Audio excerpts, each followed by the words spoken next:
I just watched a documentary style interview and I am buzzing.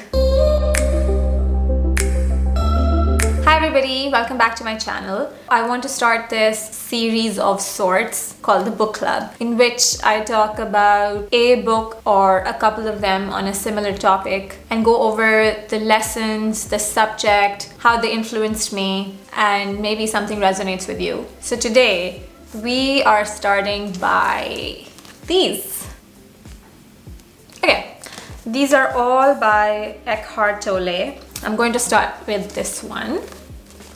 So this is the most transformative book I have read in my life so far. It came into my life at the right time. It came into my life as a teacher, as a mentor, as a friend, as a guide, and it came very synchronistically. It was a Sunday, I still remember. We had lunch and we were walking back home, and I crossed City Books. City Books is like an indie bookstore here in Hove, and I just felt the urge to go inside. Lately, every time I went to a bookshop, I tended to get a bit overwhelmed by the amount of choice there was.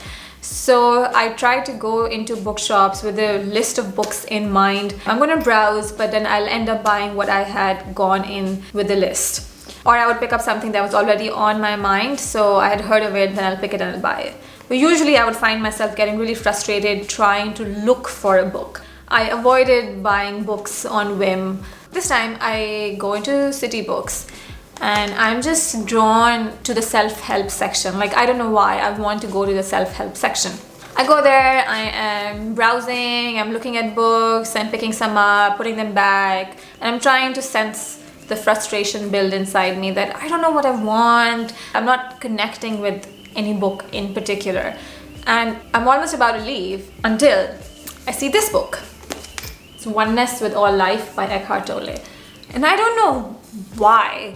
I was like, yeah, I want that. It says on the book cover, the international best-selling author of The Power of Now. And something in me went, again, I can't explain it. It was like, oh, Power of Now. And usually such claims are on almost every book. So I didn't fall for the claim, but it was just like, I need to read The Power of Now. And I'm holding this and I look at the shelf, and just 2-3 books down that same aisle was The Power of Now. Picked it up, held those 2 books, went up to the cashier desk. Mind you, I've never experienced this clarity in my life. Like, I've never decided that I wanted something just so quickly without even knowing what it was, without reading any reviews or anything. Anyway, I picked them up. I go to the cashier desk and the lady is like, oh, this book is really nice. Like, she's referring to The Power of Now. And I'm like, oh, did you read it? And she's like, I haven't, but a lot of my friends have read it and they swear by it and it's like they love it. Almost instantly, I received validation.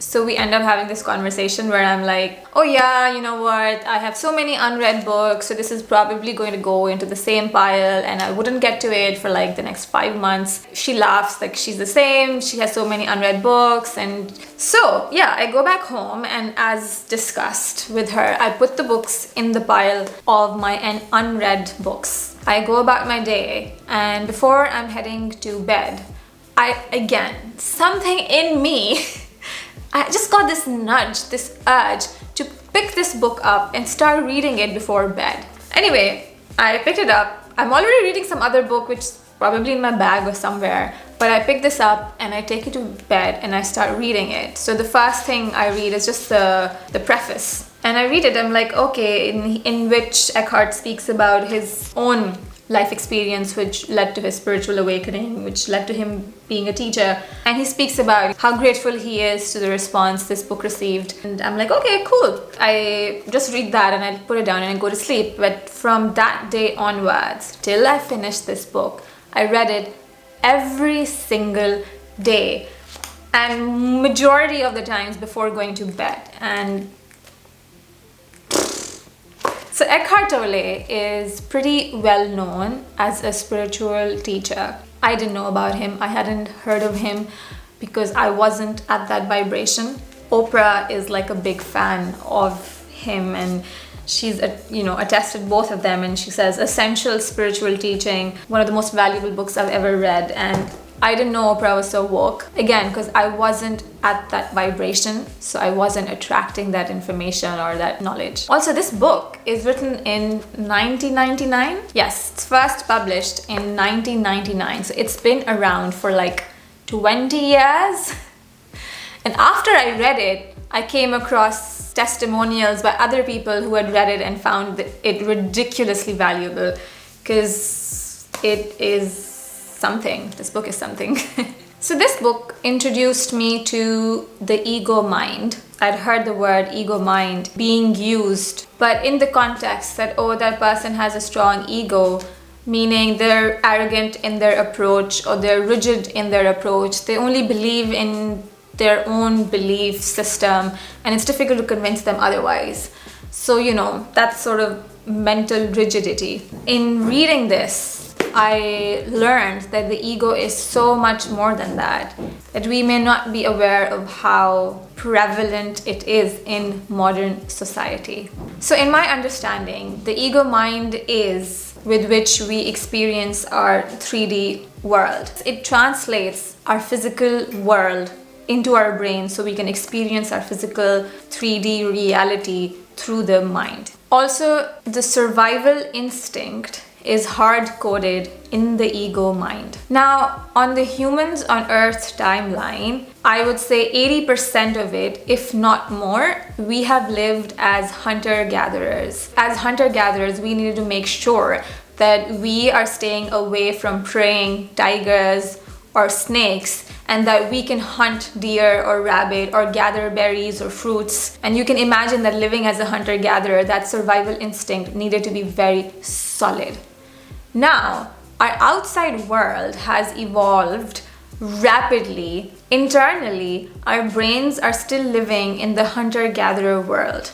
From the time period of hunter-gatherers to modern civilization, the ego mind has evolved something more than what it was intended to be. So that survival instinct that we had as a hunter-gatherer is now, like, even though our physical reality, our outside world has changed, but internally we are still obsessed with survival. That instinct of survival in the modern world has taken a very weird shape or form, which is creating a dysfunctional society. So Eckhart Tolle speaks about this state of consciousness called mind identification, where majority of us may be identified with our mind's narratives because internally we feel that our survival depends on it. So our mind is creating these identities, these quirks in our personality for us. We don't realize that it is doing that. It's just how we are hard-coded to follow what our mind is saying, because somewhere, because of some neural connections, we feel that our survival depends on it. We feel that our thoughts are us, our emotions are us, and so we completely identified with them. And the thing is that we don't realize that we are following a manifesto that was created for us by our minds. We feel that we are in power because that's the way the ego makes us believe. The ego will do anything to survive because it was designed to be that way. So it makes us believe that we are in power, but in reality, our minds may be running us. For example, I grew up with this belief that I am an indecisive person. And I kept fueling that belief by anguish or frustration over the fact that I cannot decide, I need other people's input, I need help, I can't go shopping alone. I never even thought about pausing and really asking myself, why am I indecisive? What made me think this? What made me believe this? Or what caused this? In the past, if somebody had said this to me that, Anam, you're not indecisive, your mind is making you believe that you're indecisive, I would have been like, what?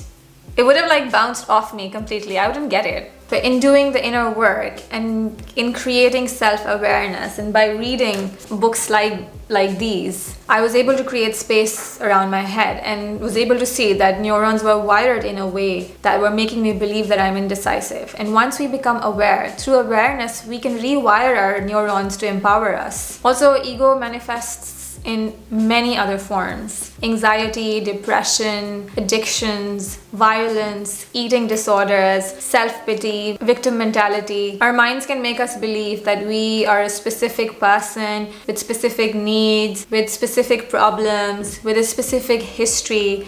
And anytime we may try to question it, or somebody else may try to question it, we enter like complete survival mode, because our mind processes it as its identity is being threatened. And you immediately react like, but this is who I am. I am somebody who gets tired easily, or I suffer from arthritis. Any type of such strong identification is strengthening the ego.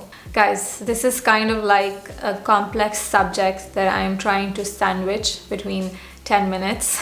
Understanding this requires introspection, contemplation, curiosity. If your immediate impulse is that, I don't have an ego, then that's not you, that's the ego talking. Or if somebody says to you, I sense a victim mentality in you, and you find yourself getting angry, then that's not you, that's not your soul, that's the ego. When I started reading this, I had been meditating solid for 6 months every single day, and on and off for a year. I was on this self-awareness journey, like getting to know myself for the first time.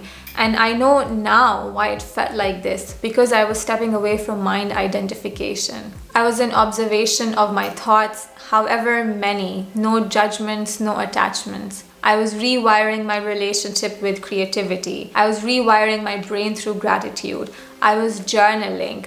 I was in acceptance of my emotions, peaceful or agitated. And I'm consciously practicing mindfulness. So I'm doing all this inner work. And then I read this book. It blew my mind away, pun intended, because this is all about the mind.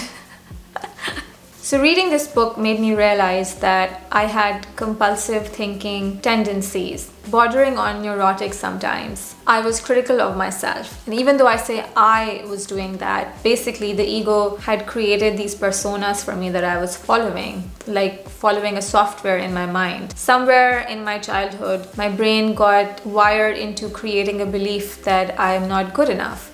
And that belief gave rise to a personality trait of indecisiveness, plus several others which I may get into some other video. Such limiting beliefs are like food for the ego. The more we water these beliefs, the stronger our mind identification gets. If we are seeking praise, admiration, wanting to get noticed by others, that's the ego. Seeking happiness in others, that's the ego. Feeling inferior or superior to others, that's the ego. So on the other side, Eckhart speaks about the being. The being is your inner being, your soul, your pure consciousness, the light within that gets blocked when we pile on these limiting beliefs. Our souls don't need external identification. They come from infinite love. They are perfect the way they are. Living from our soul, from our inner being, will soften our mind identification. We're basically shifting the focus from our mind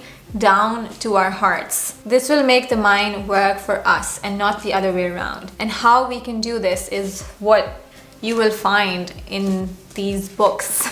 Living from our being, living from our inner light is our natural state of being, is the next step in the evolution of human consciousness. Whereas living from our mind, identifying with the patterns that it creates for us, is a dysfunctional state. And it doesn't just manifest on a personal level through illnesses or disorders or just unhappiness. It manifests on the collective level as well.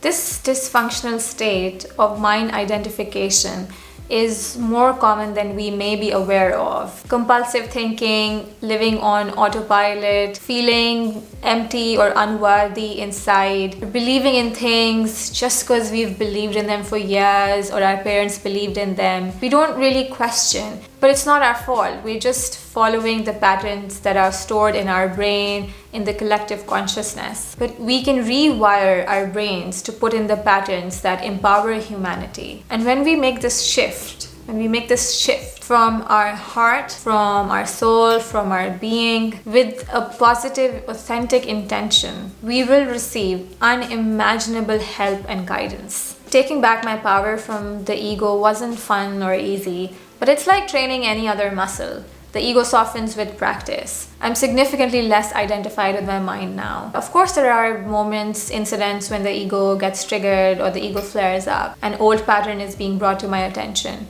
But the difference is that I'm aware of it now. I'm not identified with it. It's so tempting to want to feel unhappiness, despair, unworthiness. It's so tempting to want to give into the old patterns. And this is the insane part of mind identification. Your mind wants to be your boss, so it will do anything to retain that power. And the idea is not to be hateful about it, not to be afraid of it or criticize it.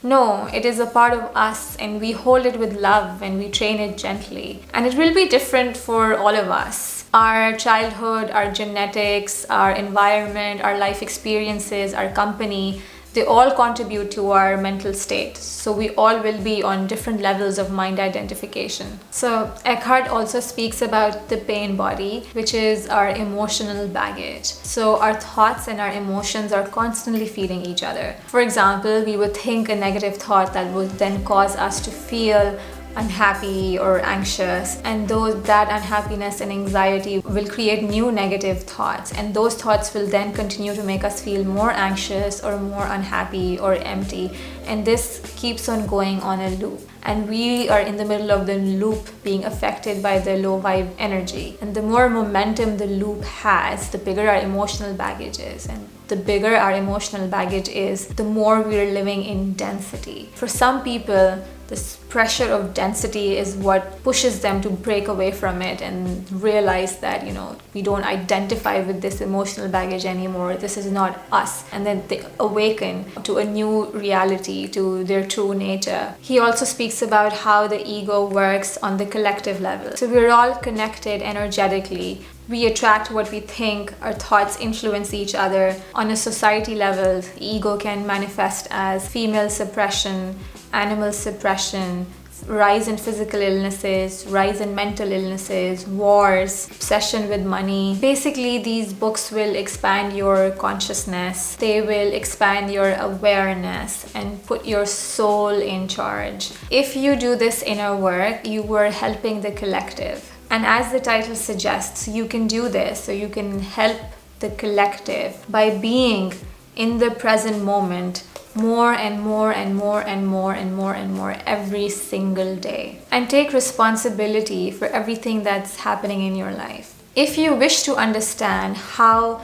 your mind works, why you may be thinking some thoughts on repeat, why you may be feeling some emotions on repeat, or you want to live your life in divine order that is in alignment with the universe, that is the life of your highest joy, then these books can help with that. And if you haven't read any of them, I would recommend that you start with this, The Power of Now. This is the foundation. It's not a very easy book to read. I found myself rereading some sentences to really understand what was being said. And the author has added in these symbols, these page breaks, that he advises that you take a breather there and absorb what is being said. One thing which I am practicing these days, which I got from this book, A New Earth, is that whatever I am doing in the moment is my life's purpose, is my life's goal. So if I'm cooking, then my purpose is to cook that meal with 100% attention.